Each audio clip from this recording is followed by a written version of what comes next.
Restaurant owner helps a homeless elderly man, but then discovers who he really is. Marcus Bennett was shivering from the cold as he closed the last accounts of the restaurant on that freezing January night in Portland. Winter had arrived earlier than expected, and the snowflakes falling outside created a melancholy atmosphere that contrasted with the cozy warmth of the small family establishment he had built with so much effort over 15 years. That's when he saw a huddled figure on the sidewalk in front of his restaurant. An elderly man, appearing to be over 60, was sitting against the wall with torn clothes and a worn-out beanie that barely protected his bearded face from the biting wind. Marcus felt his heart tighten. Without hesitation, he prepared a generous plate with the leftovers from dinner that was still warm and went outside. "Good evening, sir," said Marcus, crouching down beside the man. "Are you hungry? I brought a warm plate for you." The elderly man slowly raised his eyes, and Marcus noticed they had a strange gleam, as if hiding a depth that didn't match his unkempt appearance. The man's trembling hands accepted the plate with a bow that caught his attention. "Thank you very much, young man. God bless your kindness," murmured the elderly man in a hoarse yet polite voice. "It's been a while since I've had a warm meal like this." Marcus noticed something peculiar in the way the man spoke. Despite the shabby appearance, there was an articulation in his words that suggested formal education. He said goodbye and went back inside, but couldn't get that image out of his head. The next morning, when Marcus arrived to open the restaurant, he found the sidewalk impeccably clean and the outdoor tables perfectly arranged. The elderly man was sitting in the same spot, but now awake, watching the street activity attentively. "Was it you who fixed all this?" asked Marcus, pointing to the outdoor area. "I thought it was the least I could do after your kindness yesterday," replied the man, getting up with some difficulty. "My name is Leonard Harrison." "Marcus Bennett, pleased to meet you. Would you like some coffee? I just made a fresh pot." Leonard hesitated for a moment, as if he wasn't used to so much kindness, but ended up accepting. Marcus took him inside and served a strong coffee accompanied by warm bread with butter. "Mr. Leonard, do you live around here?" asked Marcus, curious. Son, I kind of don't have a fixed address. I walk around, sleep where I can," replied Leonard. But Marcus noticed a certain evasiveness in the answer. As they talked, Jennifer Bennett, Marcus's wife and partner in the restaurant, arrived for the morning shift. She observed the scene with some suspicion, but said nothing in front of the stranger. "Marcus, can I talk to you for a minute?" said Jennifer, signaling toward the back of the restaurant. "Of course, honey, Mr. Leonard, excuse me just a moment." In the back of the establishment, Jennifer expressed her concerns. "Marcus, you don't know this man. What if he's dangerous? What if he brings trouble for us?" "Jennifer, look at him. He's just an elderly man who needs help. There's nothing wrong with giving food to someone in need. I know you have a good heart, but we also have to think about safety.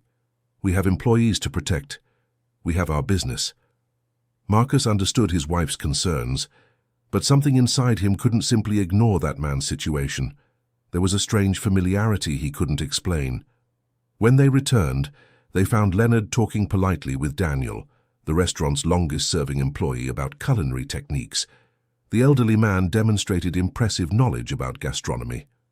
"Mr. Leonard, have you worked in a kitchen before?" asked Marcus, intrigued. "Oh, I've done a bit of everything in my life, son. Learned a few things along the way," he replied vaguely, once again avoiding details. In the following days, Leonard became a constant presence in front of the restaurant. Every morning, Marcus would find him organizing something or helping discreetly.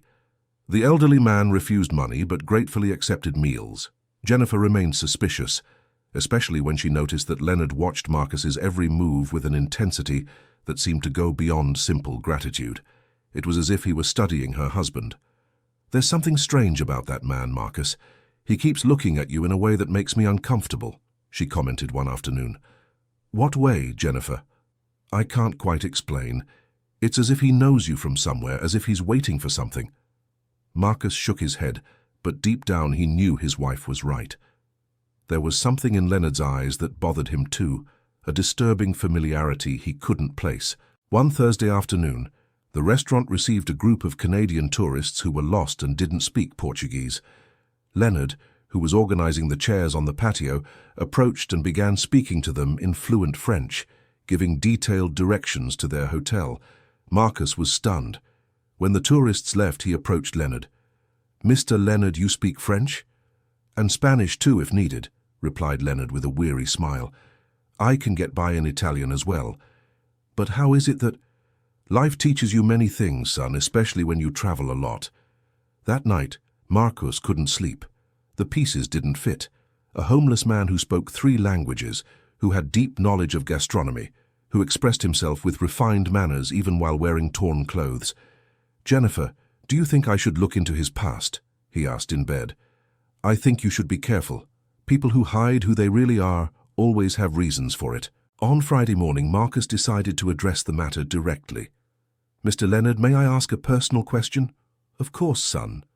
Have you always lived on the streets?"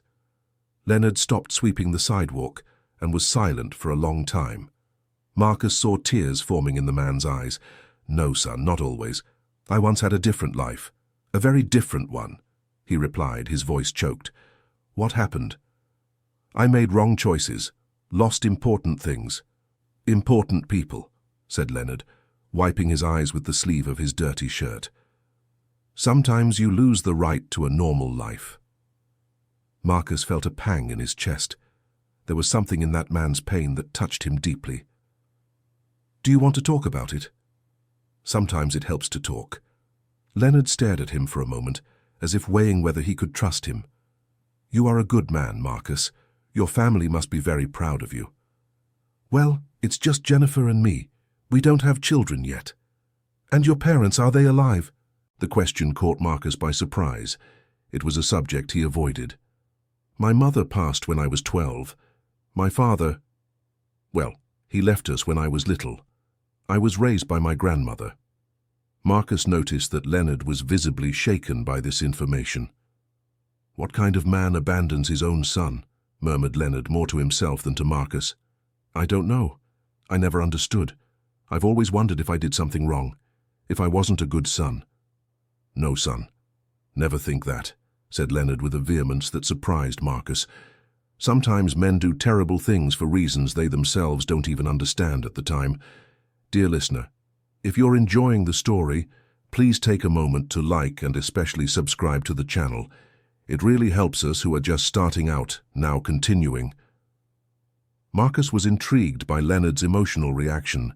It was as if he were speaking from personal experience. "Do you have children, Mr. Leonard?" The elderly man's face twisted in pain. "I did, but I lost that right a long time ago," he replied, quickly walking away. Marcus was left alone on the sidewalk, processing the conversation. Something was very wrong here. Leonard's reaction was disproportionate for someone who was simply hearing another person's story. For the rest of the day, Marcus observed Leonard more closely. The man seemed to know the neighborhood better than he should for someone supposedly just passing through. He knew where the pharmacy was, knew the bakery owner by name, greeted the lady who sold flowers on the corner. In the afternoon, a long-time customer of the restaurant, Mrs. Mildred, arrived for lunch and kept watching Leonard through the window. "Marcus, who is that man outside?" she asked. "That's Leonard, an older gentleman who's been needing some help." Mrs. Mildred continued watching with a strange expression. "I could be wrong, but I swear that man reminds me of someone I knew about 20-some years ago." "Really? Who?" "A businessman who had some stores here in the neighborhood. His name was, let me remember, Leonard something. But it must be a coincidence, right? That man was rich, well-dressed, this one here." Marcus felt a chill. More puzzle pieces that didn't fit. That night, Marcus decided to search online. He typed, "Leonard Harrison, businessman, Portland," and was shocked by the results. Several old articles appeared about a businessman named Leonard Harrison Bennett, who had lost everything in risky investments and disappeared mysteriously over 20 years ago. The old photos showed an elegant man in a suit, but with facial features that could be similar to Leonard's, considering the years that had passed. Marcus zoomed in on a photo and felt his heart race. There was something familiar about those eyes. "Jennifer, come look at this," he called his wife. "What is it?" "Do you think this man in the photo looks like Leonard?" Jennifer analyzed it carefully. "Marcus, this photo is very old. And look at the quality. It could be anyone. But what if it's him? What if Leonard is this businessman who lost everything? So what? What's the problem with that? Marcus couldn't explain why, but he felt there was something much bigger involved in this story. Something that hadn't been revealed yet. On Saturday morning, Marcus arrived early at the restaurant and found Leonard sitting on the sidewalk looking at the old photos displayed in the establishment's window. They were photos from the opening, from the first decade of operation, from family celebrations. "Good memories?" asked Marcus. "You built something beautiful here, son. It must have taken a lot of work." "It did.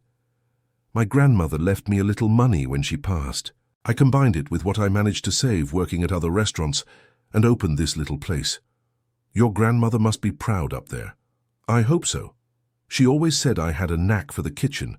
Since I was little, I was glued to her apron, learning how to season, to feel when things were just right."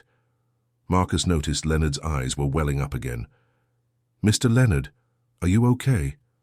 "Just memories, son. Sometimes the past hurts more than we imagine. Do you want to talk about it?" Leonard hesitated, seeming to wrestle with some internal decision. "Marcus, can I ask you a question? What was your grandmother's name?" "Grace. Grace Bennett. Why?"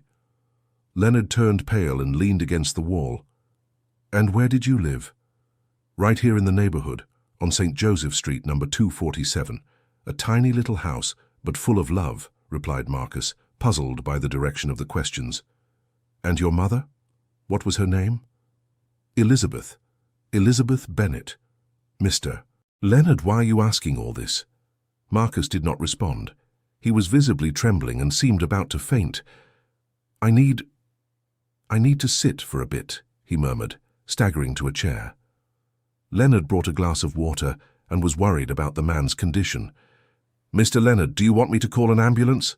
"No," shouted Leonard, then recomposing himself. "Sorry, no need. It's just my heart. It's been weak these days." Marcus noticed it wasn't a physical issue. Whatever had shaken Leonard was emotional. "Sir, did you know my grandmother?" Leonard stared at him with eyes full of tears. "Marcus, how long has it been since you've seen your father?" The question was so unexpected that Marcus was left speechless for a few seconds. "I already told you. He abandoned us when I was a child. Why are you asking that?" "Do you remember him?" "Not much. I was very young when he left. I know his name was Leonard and that he worked in business. My grandmother didn't like to talk about him." The revelation hit Leonard like a hammer.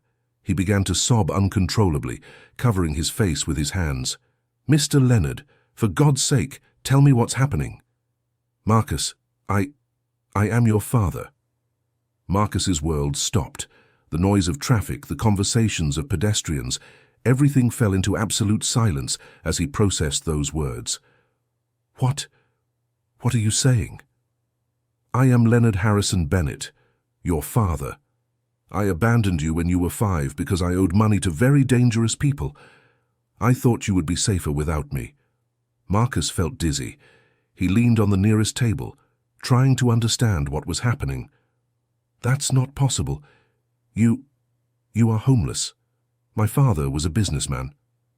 "I was. I lost everything after I left. Bad business, debts, addictions. I spent 22 years on the street, son. 22 years looking for a way to come back to you."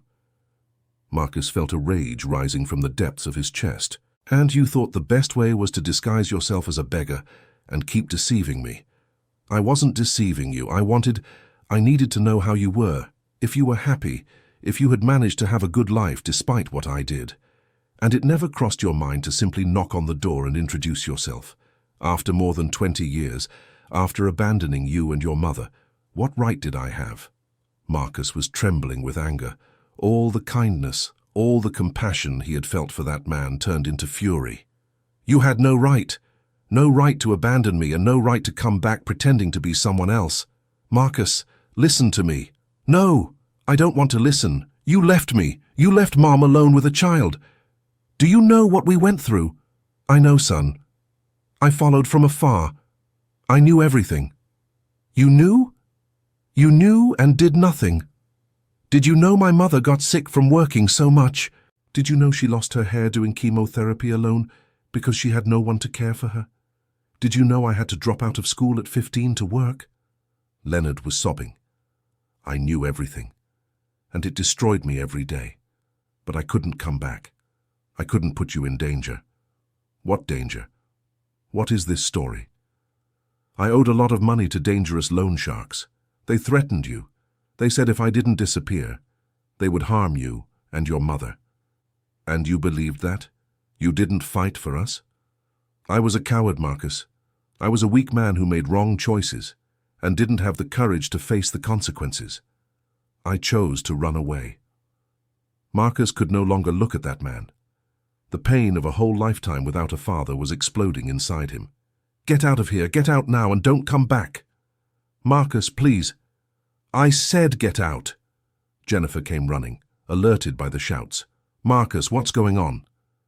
That man isn't who I thought he was, Jennifer. He is my father.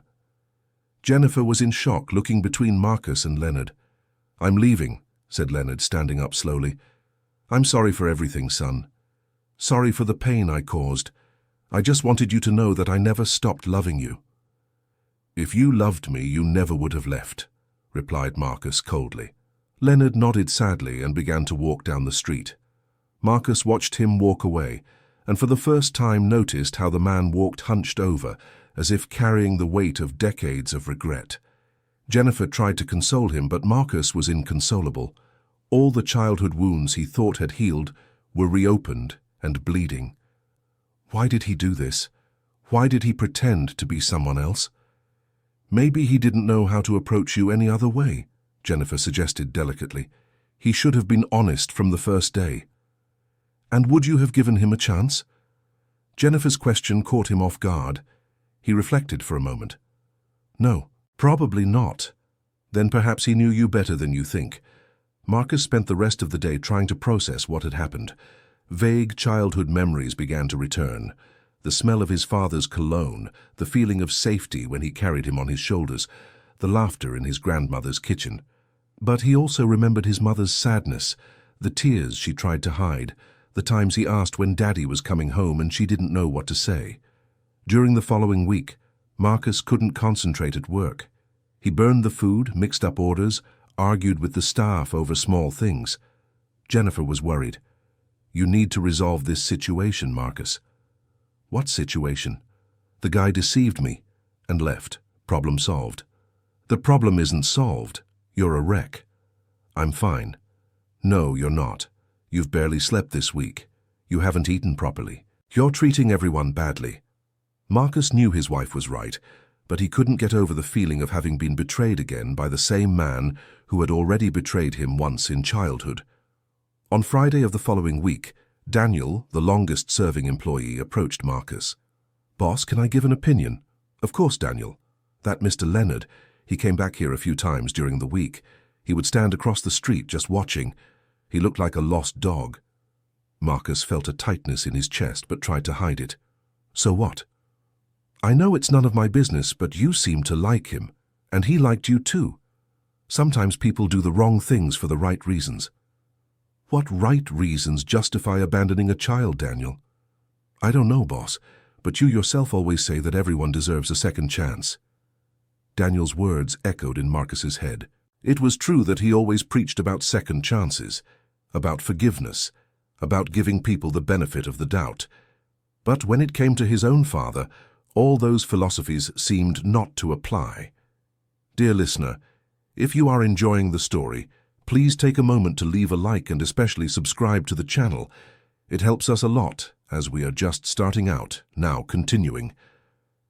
That night, Marcus decided to take a walk to clear his mind. Without realizing it, his steps led him to St. Joseph Street, where he had lived with his grandmother. The little house was still there, now painted blue instead of the yellow he remembered. He stood on the sidewalk, reliving memories. It was there he learned to cook. It was there his grandmother comforted him when he asked about his father. It was there he received the news that his mother had passed away. Thinking about the past, Marcus turned and saw Leonard sitting on a bench in the square across the street. "What are you doing here?" "I came to visit the house where you grew up. I do that sometimes, all these 20 years. I can only imagine how you were doing if you were okay." "Did you stay in Portland all these years?" "No, I traveled all over the United States. But I always came back here from time to make sure you were all okay." Marcus approached and sat at the other end of the bench, keeping his distance. "Why did you really leave?" "The whole truth." Leonard sighed deeply. "I had a small import business. Everything was going well until I started doing business with the wrong people. They offered me very large profits on investments that seemed safe. I ended up losing everything and still owed a lot of money. And then the guys started threatening me. At first it was just me, but then they said they'd come after you and your mother if I didn't pay. I couldn't pay, not even by selling everything I had. You could have asked for help. From who? My pride wouldn't let me. And I was scared, really scared. So I decided that if I disappeared, you'd be safe." "And were we?" "From what I heard, they never bothered you after I left. So I guess the strategy worked." Marcus processed the information. He was still hurt, but he was beginning to understand his father's perspective. "You could have come back later, when things calmed down." "How? After a year, 2 years, 5 years? How long is acceptable to abandon a family and then come back asking for forgiveness?" "Any amount of time would have been better than 22 years. "You're right. But the more time passed, the harder it got. And then your mother got sick, and I didn't want to show up just to be another burden on her." "You knew about her illness?" "I knew, and I hate myself for not being there. I hate myself for it every day." Marcus felt tears in his eyes. The pain in his father's voice was genuine. "She asked about you. Until the end, she asked if you were coming back." "I know. I was there at the hospital the day she passed." "What?" "I didn't go in. I stayed in the hallway watching you holding her hand. You looked like such a strong, brave man. I was so proud of you. Why didn't you come in?" "I didn't have the right. Not after everything I did, or rather everything I didn't do." Marcus was crying openly now. "I needed you that day. I really needed you." "I know, son. And the fact that I didn't have the courage to be there is something that will haunt me until the day I die." They sat in silence for a few minutes, each lost in their own memories and regrets. "How did you know I had a restaurant?" "Oh, that's easy. In a small town, everyone knows everyone's business. I always discreetly asked the old neighbors about you. I knew when you got married, when you opened the business, when your grandmother passed. I always rooted for your success." "And why show up now?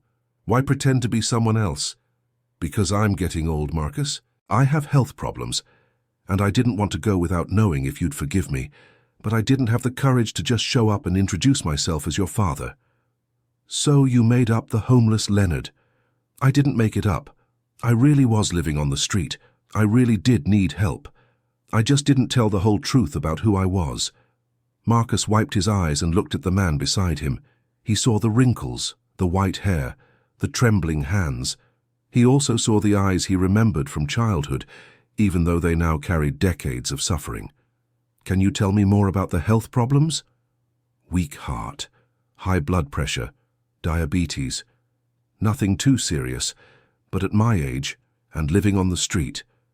Well, the body collects the bill for all those years." "Where are you living now?" "In a shelter near the bus station. It's not very comfortable, but it's better than the street." Marcus made an impulsive decision. "Come with me." "Where?" "Home. Jennifer made dinner." "Jennifer." "Marcus, I can't. Your wife doesn't really know me. She knows you're my father, and she's a good person. She'll understand." "I don't know." "Please, just dinner. We'll talk properly. You tell me about your life, I'll tell you about mine. Like a father and son should have done a long time ago." Leonard hesitated but ended up accepting. The walk to Marcus's house was silent, each lost in thoughts about how that conversation would be. Marcus was nervous. How to explain to Jennifer that he had invited his father for dinner after kicking him out of the restaurant? When they arrived home, Jennifer was in the kitchen preparing dinner. Marcus took a deep breath. "Jennifer, I brought a visitor." She turned and saw Leonard standing timidly in the doorway. "Good evening, Mrs. Jennifer. Sorry to show up like this without warning." Jennifer looked at Marcus questioningly. "We talked. We decided to try to understand each other," explained Marcus. "Of course, Mr. Leonard, you'll have dinner with us. I made lasagna. It should be enough for 3. Jennifer's kindness moved Leonard. "Are you sure? I don't want to be a bother." "Of course you're not a bother. Marcus, show him the bathroom if he wants to freshen up before dinner." During dinner, the atmosphere was initially tense but gradually relaxed. Leonard told stories about the places he had been, the people he met, the hardships of life on the street. Marcus talked about how he built the restaurant, about the challenges of the business, about plans for the future. "Mr. Leonard, can I ask a question?" said Jennifer. "Of course. Do you miss the life you had before?" "Every day, but not the life itself. I miss the family I had, the son I raised for 5 years, the mornings in Grace's kitchen, watching Marcus learn to scramble eggs." Marcus vaguely remembered those mornings. "You taught me to crack the eggs on the edge of the pan. And you always cracked half of them into the sink," laughed Leonard. "Your grandmother pretended to be angry, but inside she was amused. Did she like you?" "At first, yes. After I left, well, I think she hated me until the day she passed, and she had every right. She raised me well, taught me values, gave me love. I know, I always knew you were in good hands with her." After dinner, Marcus offered for Leonard to spend the night on the living room sofa. "It's more comfortable than the shelter, and tomorrow we can talk more." Leonard accepted, moved by his son's kindness. In the middle of the night, Marcus woke up to noises coming from the kitchen. He went downstairs and found Leonard washing the dinner dishes. "You didn't have to do that. It's the least I can do after the hospitality you've shown me." Marcus approached and began drying the dishes his father was washing. "Dad." It was the first time Marcus had called him that since the revelation. Leonard stopped washing and was moved. "I want to understand everything. I want you to tell me your whole life.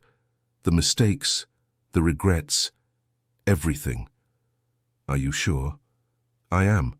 We've lost a lot of time. I don't want to lose any more." "All right, but it will be painful for both of us. The truth is always painful, but it's better than a lie." They sat at the kitchen table, and Leonard began to tell his full story. He talked about the company he had, about how the financial problems started, about the threats he received, about the desperate decision to abandon his family. "The first weeks were the worst. I slept in parks, ate scraps from the trash. Many times I thought about coming back, but I always remembered the threats and gave up. And then? Then I got used to it. I met other homeless people, learned to survive. I worked odd jobs doing manual labor from time to time, but I could never save enough money to get out of the situation. Why? Because I developed addictions. I drank to forget the pain of having lost you all. The more I drank, the harder it was to get work. It was a vicious cycle." "And when did you stop drinking?" "About 5 years ago. I had a heart attack and almost died. When I woke up in the hospital, I decided I wanted to die sober." Marcus admired his father's brutal honesty. "And in those 5 sober years, why didn't you try to look for us?" "I tried. Several times I came to your neighborhood. I would watch the restaurant from afar, but I never had the courage to go in. Until that night when I found you on the street. It was fate, or God, or whatever. But that night I had decided I was leaving Portland for good. I was going to try to make a life somewhere else." "And why did you change your mind?" "Because you treated me with kindness. You gave me hot food. You treated me like a person. And I saw in your eyes the same goodness your mother had." Marcus felt a lump in his throat. "She would talk about you sometimes. She said you were a good man who had gotten lost. She was always very generous with everyone, even with me." They talked until dawn. Marcus told him about his difficult adolescence, about how he built the restaurant from scratch, about how he met Jennifer. Leonard told him about the places he'd been, the people who had helped him on the street, the regrets he carried. "Marcus, can you forgive me?" "I don't know yet. It will take time. But I want to try. That's more than I deserved. Everyone deserves a chance at redemption, Dad. In the following days, Leonard returned to helping at the restaurant, but now as the owner's father, not as a stranger. The dynamic was different, more tense at times, but also more honest. Jennifer watched the development of the relationship between father and son closely. She saw that Marcus was genuinely trying to rebuild a bond, but she also noticed there was still a lot of unresolved hurt. "How are you feeling with all this?" she asked him one night. Confused, angry, relieved, sad, all at the same time. "That's normal. You're trying to build in a few weeks a relationship that should have been built over decades." Sometimes I look at him and remember the father I idealized as a child. Other times I just see the man who abandoned us. Which of the two is real? Both, I think, and that's the problem. Marcus was truly divided. There were moments when he genuinely connected with Leonard, especially when they cooked together or when his father shared interesting stories about his travels. But there were other moments when the anger came back in full force. One afternoon, an argument erupted between them because of a suggestion Leonard made about the menu. "Do you really think you have the authority to come here and want to change how I run my business?"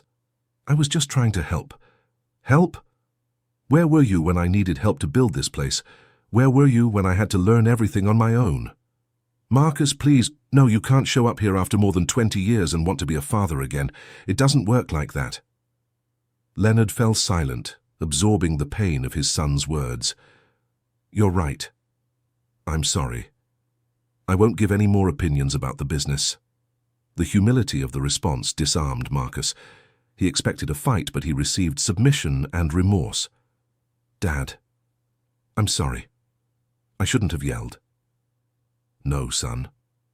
You have every right to be angry with me. I deserve that and much more." "No, you don't. No one deserves to be treated badly. I abandoned my family. If that doesn't deserve to be treated badly, then nothing does." Marcus saw that his father carried such great guilt that he was constantly punishing himself. This made him reflect on his own role in that situation. Was he being fair? Was he letting the past prevent any possibility of a future?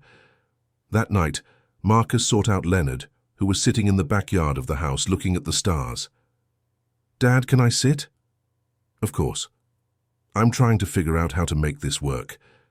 This thing about being father and son again. Maybe we can't be father and son again. Maybe we can only be two people who respect and care for each other. Would that be enough for you? Marcus, anything you want to give me is more than I deserve to hope for. Stop talking like that. Stop putting yourself down. You made a mistake, a big one, but you also suffered, and you're trying to make it right. Sometimes I think I waited too long, that some mistakes can't be fixed. Dad, you want to know something? All these years, I invented 1,000 different versions of your story, 1,000 explanations for why you left. The truth is better than anything I imagined. How so? I imagined you had another family, that you abandoned me because you didn't love me, that you had died and no one told me, the truth that you left to protect us, that I never imagined. But it didn't work. You suffered anyway. We did, but maybe it would have been worse if you had stayed and something happened to us because of your debts." Leonard looked at his son with surprise. "You really believe that?" "I'm trying to believe it. I'm trying to understand that you made an impossible decision in an impossible situation, and that maybe you made the least bad decision. Marcus, that means a lot to me. It means I want to try, Dad. I want to try to get to know the man you are today, not stay stuck on the man you were 20 years ago." From that day on, their relationship changed. Instead of trying to rebuild the past, they began to build something new in the present. Leonard moved into a small rented room near the restaurant and began working officially as a culinary consultant. His previous business experience proved valuable. He helped Marcus reorganize the finances, renegotiate contracts with suppliers, and expand the menu in a smart way. In 6 months, the restaurant's revenue had increased by 40%. "Dad, you have a knack for this," said Marcus one afternoon, analyzing the numbers. "I always did. Only before I used it to get rich. Now I use it to help my son." "What's the difference?" "The motivation. Before it was greed. Now it's love. Jennifer also got used to Leonard's presence. She admired how he respected boundaries, how he never tried to impose himself or assume a role that wasn't his. He had become a discreet advisor and a loyal friend. "You know what impresses me most about your father?" she said to Marcus one night. "What?" "How he can be proud of his son without trying to take credit for anything. He knows he wasn't part of your upbringing, so he doesn't try to pretend he was. It's true, he never says he taught me something or that I have some talent because of him. That shows he's really changed, that he's no longer the selfish man who left." Marcus agreed. He saw that his father had genuinely learned from his mistakes and become a better person. 1 year after the reunion, the restaurant underwent a renovation and expansion. At the reopening, Marcus gave an emotional speech. "This restaurant was always more than a business to me. It was my dream, my passion, my way of honoring everything I learned from my grandmother and my mother. But in the last year, it has also become a bridge between the past and the present, between pain and forgiveness, between the family I lost and the family I managed to recover." He looked at Leonard, who was in the audience with tears in his eyes. "My father is here today, not the father who raised me, because that one never existed, but the man who fathered me and who, after many years, found the courage to come back and try to fix what he broke. And I discovered that it's never too late to rebuild a relationship, as long as both people truly want to try." The audience applauded, moved. Leonard approached the stage. "Can I say something?" he asked timidly. Marcus nodded yes. "I spent 22 years hating myself for abandoning my son. I thought I was the worst father in the world, that I didn't deserve forgiveness, that I had ruined his life forever.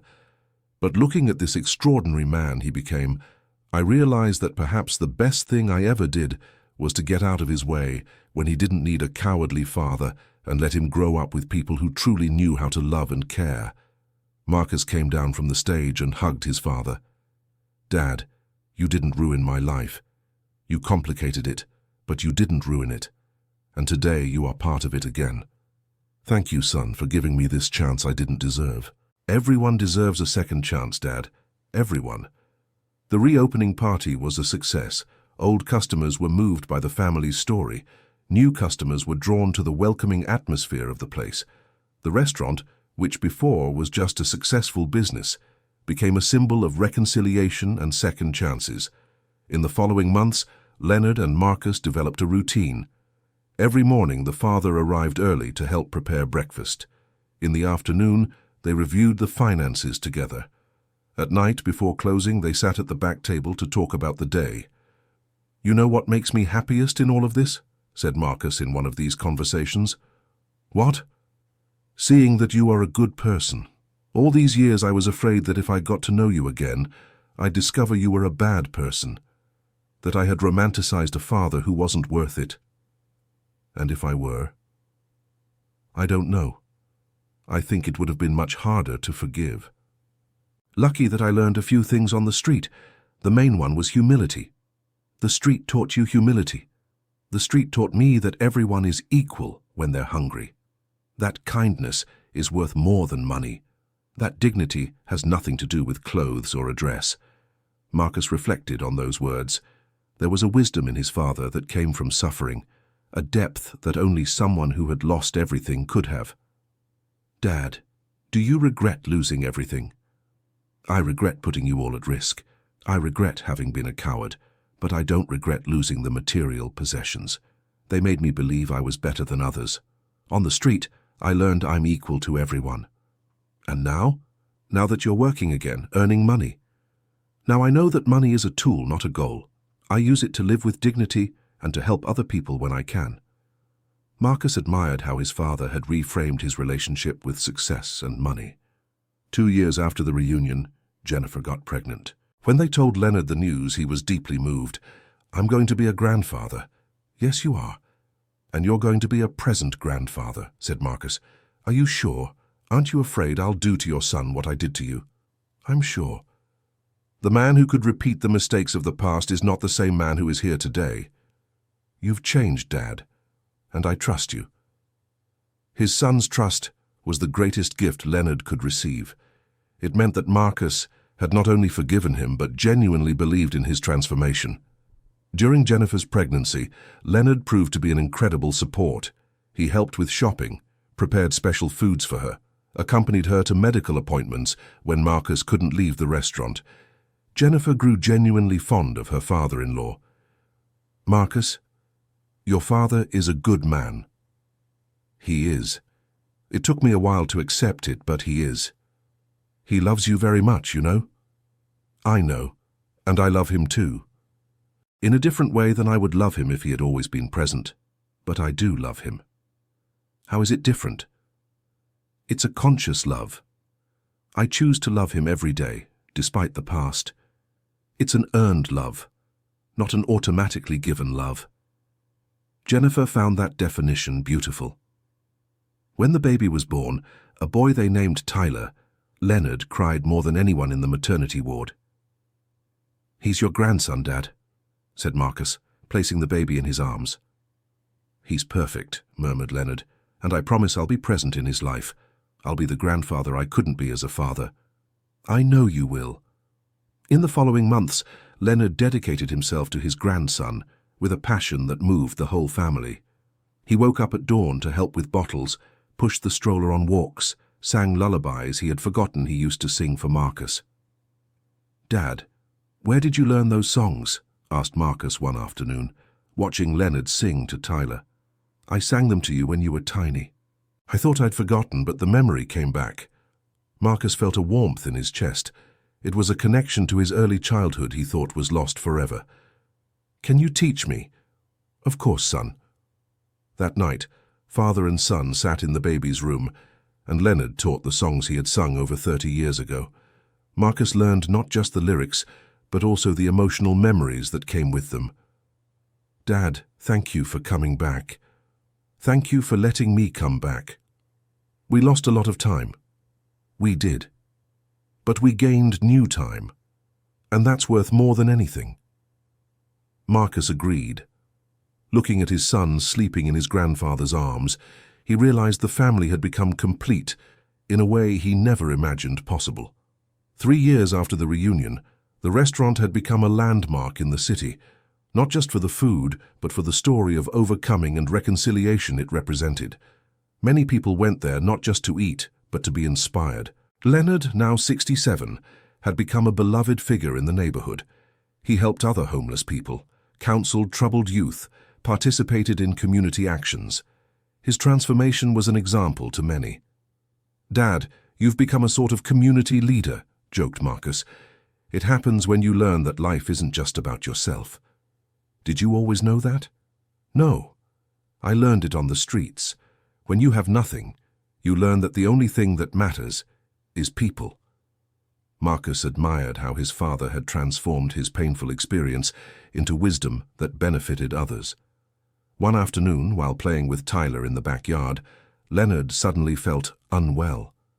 Marcus took him immediately to the hospital, where they discovered the elderly man's heart was weaker than expected. "Doctor, is it serious?" asked Marcus. "He needs care. Nothing too dramatic, but he needs to slow down." Marcus was terrified by the idea of losing his father again, now that they had finally been reunited. "Dad, you'll have to work less at the restaurant." "Marcus, I don't want to be a burden to you."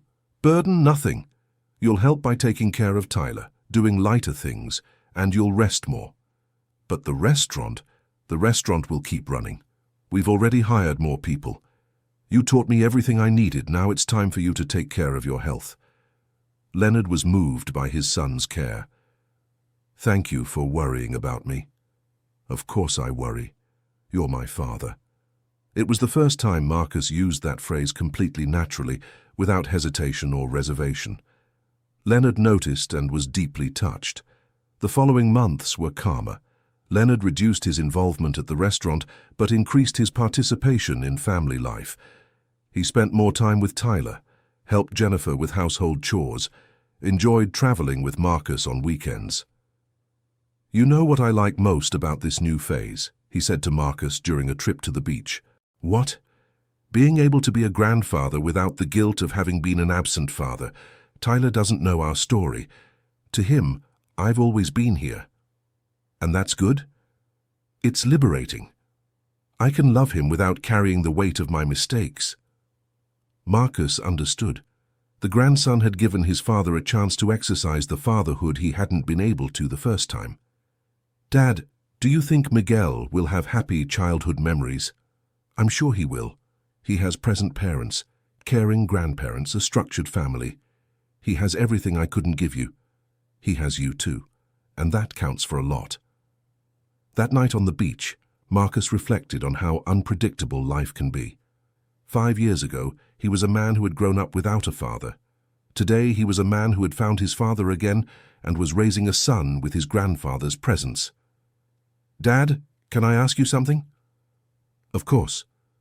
Are you happy now? Leonard thought for a moment. Marcus, I never thought I had the right to be happy after what I did. But yes, I am happy. Not a euphoric happiness, but a deep peace. I know I fixed what could be fixed, and that I earned something I didn't think I deserved. What? My son's forgiveness, and a place in his life. Marcus smiled. You didn't earn it, Dad. You deserved it. For the effort you made, for the person you became, for the humility you showed. Thank you for giving me this chance. Thank you for taking it. They fell silent, watching the ocean waves. Marcus thought about how that moment would have been impossible 5 years ago, how life can change when people are willing to forgive and to change. Dad, can I say something I've never said? Of course. I missed you. All these years, no matter how angry I was, I missed you. Leonard was moved. And I missed you. Every day, every achievement of yours that I heard about from afar, I wanted to be there celebrating with you. Now you can be. Yeah, now I can. Marcus realized he had finally made complete peace with the past. The anger had turned into understanding, the hurt into compassion, the resentment into love. Dad, you want to know something funny? I do. When I was little, I always imagined that if you came back, it would be like in the movies. You'd show up all dressed up with gifts, apologizing, and just like that, we'd be a normal family again. And it wasn't like that. No, it was better. It was real. We had to work to rebuild our relationship. We had to get to know each other again. It was hard, but it was true. And you prefer it this way? Much more. Because now I know our relationship is solid. It's been tested, questioned, consciously built. It's not based on a fantasy, it's based on reality. Leonard agreed. I prefer it this way too. I know you love me for who I am today, not for who I was in the past or for who you imagine I should have been. Exactly. And you love me for the man I became on my own, not for the son you wish I had been. It was a mature relationship, based on mutual respect and acceptance of each other's limitations and qualities. Dear listener, if you're enjoying the story, please take a moment to like and especially subscribe to the channel.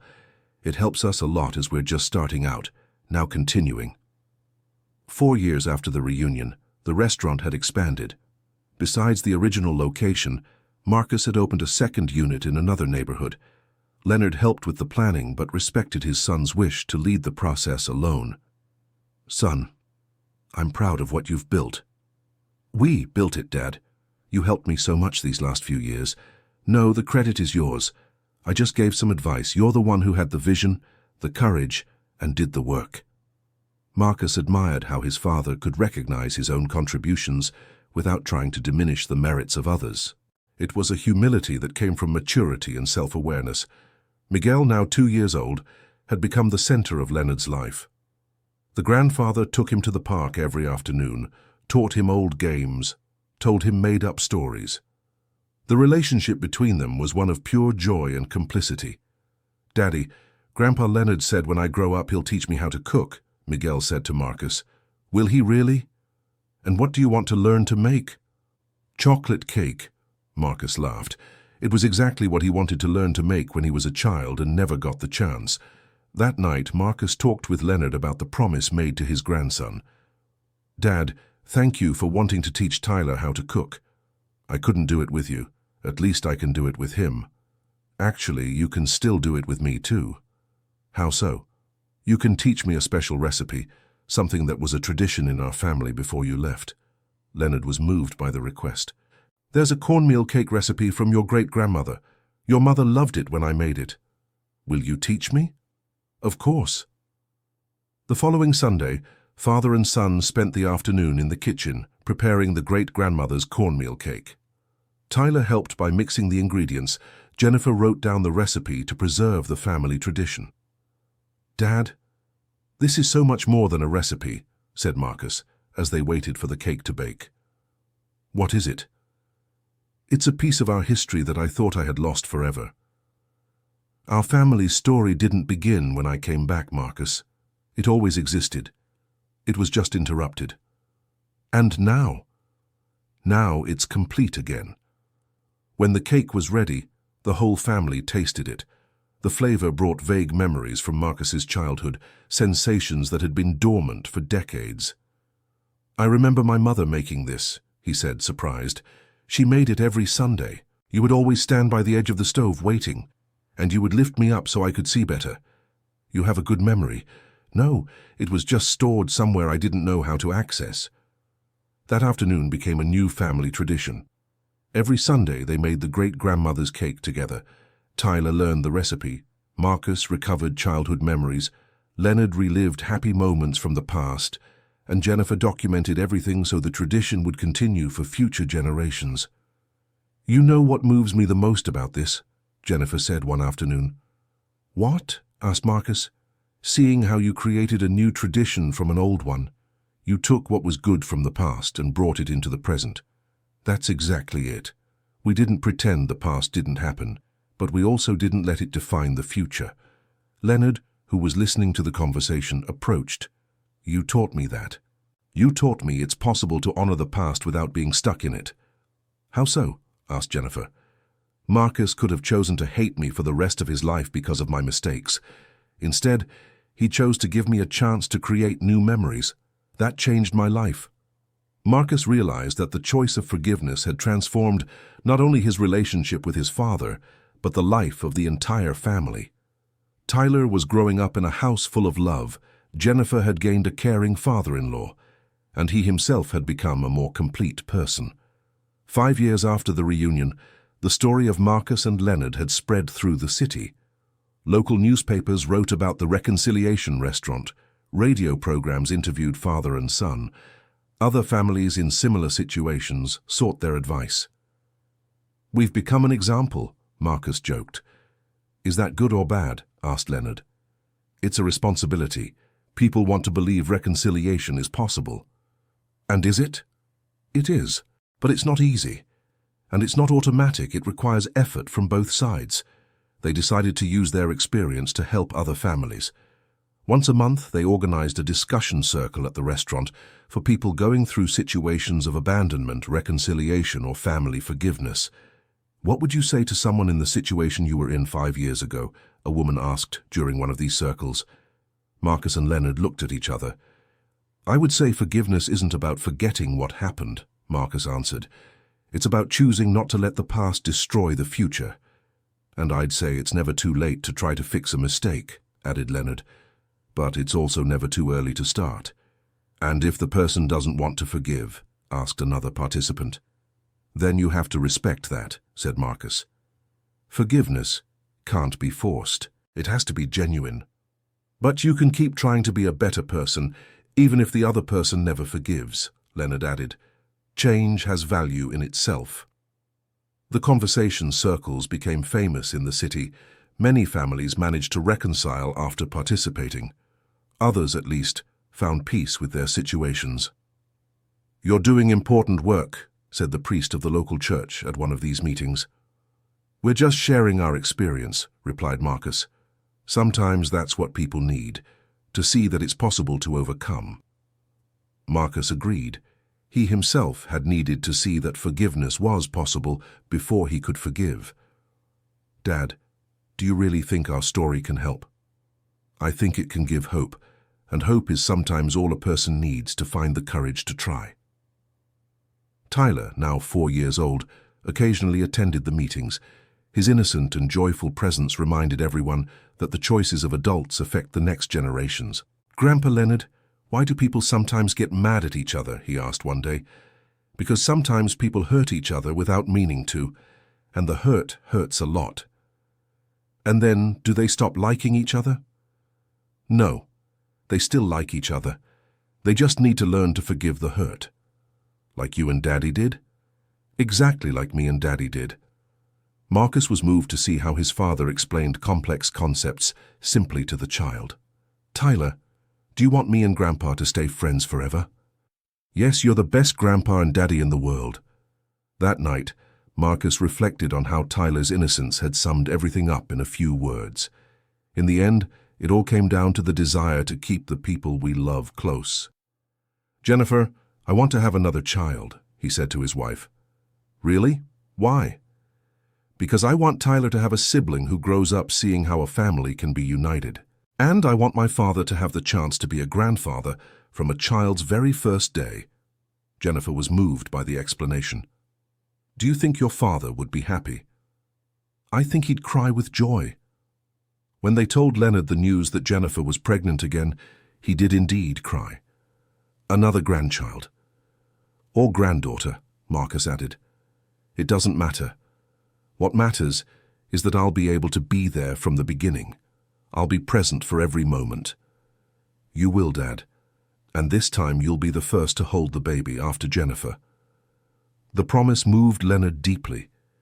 It would be a chance to experience fatherhood in a way he never had the opportunity to before. During Jennifer's second pregnancy, Leonard proved even more dedicated. He attended every appointment, assembled the crib, painted the baby's room. His health, which had given a few scares, stabilized, as if he had found a new reason to live. "Doctor, how is my father-in-law?" asked Marcus at a medical checkup. "Surprisingly well. His heart is stronger than it was a year ago." "What do you attribute that to?" "Happiness, purpose. Sometimes the emotional influences the physical a great deal." Marcus smiled. Love had literally healed his father's heart. When Emily, the couple's second child, was born, Leonard was in the delivery room. He was indeed the first to hold the baby, fulfilling his son's promise. "Hi, Princess. I'm your Grandpa Leonard. I've been here since day one and I always will be." Marcus watched the scene with tears in his eyes. His father was having the chance to exercise the unconditional love that had been denied when he himself was born. "Dad, how do you feel?" "Complete. For the first time in my life, I feel complete." In the following months, Leonard dedicated himself to Emily with a devotion that moved the entire family. He woke up for her early morning feedings, changed diapers, rocked her when she cried. It was as if he were compensating for decades of paternal absence, concentrated into a few months of grandfatherly presence. "Dad, you don't have to do all this," Marcus said one early morning, finding Leonard awake with Emily. "I know, but I want to. For the first time in my life, I want to care for someone who depends on me completely. I depended on you when I was little. You did, but I was too immature to understand the responsibility. Now I do." Marcus saw that his father had truly matured. Life experience, suffering, the humility he had acquired had transformed a selfish man into a dedicated caregiver. "Emily is lucky to have you as a grandfather. I'm lucky to have her as a granddaughter, and to have you as a son, and to have a second chance I didn't deserve but that you gave me anyway." Tyler, now 5 years old, adored his little sister. He helped his grandfather take care of her, sang the same songs Leonard had taught him, showed her his toys. "Grandpa, Emily likes it when I sing to her." "Yes, she does. You have a beautiful voice, just like your father did when he was little." "Daddy sang when he was little?" "He did, and I sang to him too." Tyler was enchanted by the idea. "So we're continuing a family tradition?" "Exactly that, a tradition of love." Marcus watched these interactions with profound happiness. The family had created a continuity that connected generations, overcoming the lost years. 6 years after the reunion, Marcus decided to write a book telling the story of the reconciliation with his father. He wanted to document not just the facts, but the emotions, the difficulties, the lessons learned. "Dad, what do you think of the idea?" I think it's important. It could help many families, but it will also expose our private life, our pains, our mistakes. Our mistakes can be lessons for others. I have no problem publicly owning up to what I did wrong. Are you sure? I am. My life only has meaning now if it can serve some purpose, if it can help someone not make the same mistakes or find the courage to fix the mistakes they've already made. Marcus was proud of his father's stance. It was a rare generosity to accept exposing one's failures to benefit others. The book, Never Too Late to Come Home, became a regional bestseller. Many families identified with the story, and Marcus and Leonard received hundreds of letters from people who had been inspired to attempt their own reconciliations. "We've touched many lives," Leonard said, reading one of the letters. "It was you who touched them. Your story of remorse and transformation." "Our story, Marcus. Your story of forgiveness is as important as my story of change," Marcus agreed. It was a story that needed both protagonists to be complete.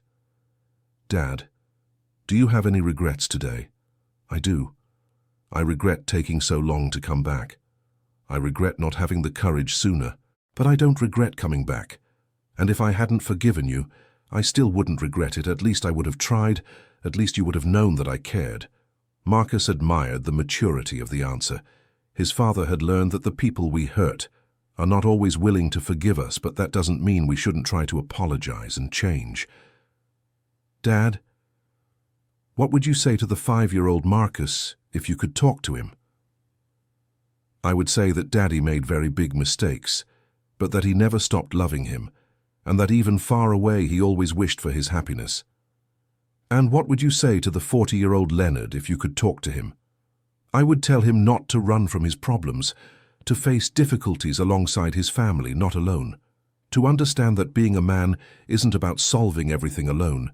It's about knowing how to ask for help when needed." The father's reflections showed how much he had learned about himself and about relationships. "Dad, are you truly happy today?" "Marcus, I lived 22 years dead inside. Today I feel alive again. I have family. I have purpose. I have peace with myself. Yes, I am genuinely happy. Even knowing we lost so many years?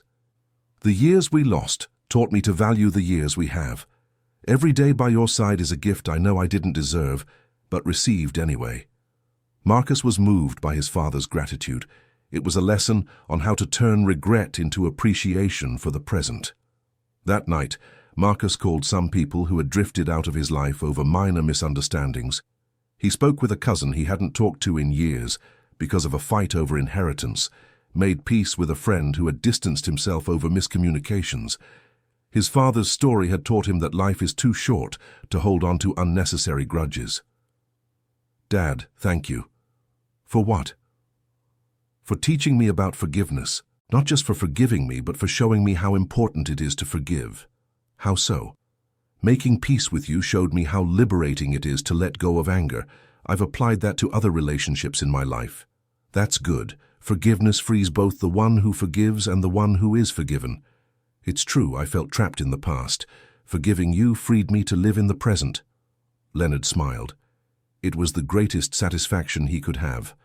Knowing his story had made his son a better person. 8 years after the reunion, the family celebrated Leonard's 70th birthday. The party was at the restaurant, which now had 3 locations and employed more than 50 people. "Dad, what do you think of all this we've built together?" asked Marcus during the speech. "I think it's more than I dreamed of when I came back.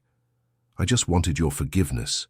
I gained an entire family, grandchildren, a new profession, a life purpose, and we gained a father and grandfather. You already had everything. I was the one who was lost." "No, Dad. We were incomplete too. We just didn't know it." Jennifer approached to give her own speech. "Leonard, when I met you, you were a stranger my husband had decided to help. Today you are my father-in-law, my children's grandfather, my friend. Thank you for having the courage to come back. Thank you for accepting me into your family. You weren't accepted, Dad. You were always family. You were just temporarily lost." Marcus's words perfectly summarized their journey. It hadn't been about creating a new family, but about recovering a family that already existed. Tyler, now 7 years old, climbed onto the stage. "Grandpa Leonard, thank you for teaching me how to bake a cake, for telling me stories, for playing with me every day. You are the best grandpa in the world." Emily, 3 years old, couldn't speak into the microphone, but ran to hug her grandfather. The children's genuine affection was proof that the cycle of abandonment had been definitively broken. "Dad, your grandchildren will never know what it's like to grow up without a grandfather," said Marcus. "That is my greatest achievement. Not that they got to know me, but that they will never go through the pain you went through." "Exactly. You didn't just come back into my life. You ensured your grandchildren have a complete childhood." Leonard was moved by the perspective that his return had impacted not only the current generation, but future ones as well. 9 years after the reunion, Marcus and Jennifer decided to expand the business to other cities. Leonard, despite his age, wanted to be part of the planning. "Dad, you don't need to push yourself so hard. You can rest." "Marcus, working with you and seeing our business grow is my favorite hobby. It's not effort, it's pleasure. Are you sure your health can handle it? The doctor said my heart is better than it was 10 years ago. It seems life purpose is the best medicine." Marcus smiled. It was true that his father had grown younger since returning to the family. The expansion was a success. In 2 years, the Reconciliation restaurant chain had 12 locations in 5 cities. Each one maintained the tradition of monthly discussion circles about forgiveness and family reconciliation. "Dad, we've become a forgiveness franchise," Marcus joked. "If that can help more families, I'm all for it." The chain became known not only for the food, but for the welcoming atmosphere and the stories of overcoming. Many employees were people who had gone through difficult situations and found in the work a new chance. "You give opportunities to those no one else will," commented a customer. "Everyone deserves a second chance," replied Marcus. "I learned that from my father." Leonard, who was nearby, approached. "Actually, I learned that from my son. He gave me a second chance when I didn't deserve it." The customer was moved to discover he was talking to the protagonists of the story he had read in the book. "Are you the Marcus and Leonard from the book?" "We are," confirmed Marcus. "Can our story help you with something?" asked Leonard. "Yes, it can. I haven't spoken to my daughter in 3 years because of a silly argument. I think it's time to swallow my pride and call her." "Do it," encouraged Marcus. "Life is too short to hold grudges against those we love." Situations like this, repeated constantly, the story of father and son had become a source of inspiration for many people. 10 years after the reunion, Marcus organized a surprise for his father. He invited all the employees, long-time customers, people who had participated in the discussion circles, families who had reconciled inspired by their story. "Dad, this party is to celebrate 10 years of our reconciliation, but it's also to thank you for everything you've done for me, for our family, for our community." "Marcus, no, let me speak. You came back into my life like a beggar. Today you are a respected businessman, a beloved grandfather, a community leader. Your transformation inspires everyone around you. That was only possible because you forgave me. And your forgiveness was only possible because you had the courage to come back and the humility to accept the consequences of your actions." The party was beautiful. Hundreds of people came to thank the impact that the story of Marcus and Leonard had caused in their lives. "Gentlemen, you saved my marriage," said a woman. "After I read your book, I managed to forgive my husband for a mistake he had made. You gave me the courage to look for my son, whom I hadn't seen in 15 years, said an elderly man. "We reconciled last month. Because of your story, my sister and I made peace after 10 years of fighting," said another person. Marcus and Leonard were moved to realize how many lives they had indirectly touched. "Dad, our story has a life of its own now. It's true, it has grown far beyond the two of us. How do you feel knowing your mistakes have turned into inspiration for others?" "Humbled and grateful. If my pain can prevent the pain of other families, then everything I went through was worth it." Marcus once again admired the wisdom his father had gained from experience. "Dad, can I ask you a question?" "Of course.